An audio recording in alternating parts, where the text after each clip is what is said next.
Nanindigan po ang palasyo na maayos na ang kalagayan ni Pangulong Bongbong Marcos matapos sa publiko na na-diagnose ito ng diverticulitis o infection nga po sa bituka.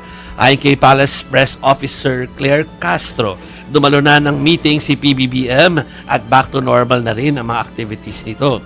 Pinasinungalingan din ni Castro ang usapin tungkol sa umanay surgery na pinagdaanan ng Pangulo dahil sa naturang karamdaman. Ang git po niya, fake news daw yan. Naglabas din ng mga litrato ang Malacanang sa dinaluhan po ng Economy and Development Council meeting ni PBBM. Ledak ba yun?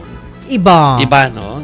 Samantala, naglabas po, ito talaga agaw eksena ito, ha? Naglabas po ng video message ang presidential sister na si Senadora Amy Marcos tungkol sa sakit ng kanyang kapatid. At sa kanyang post, iginititong wala o manong nag-aalaga kay PBBM.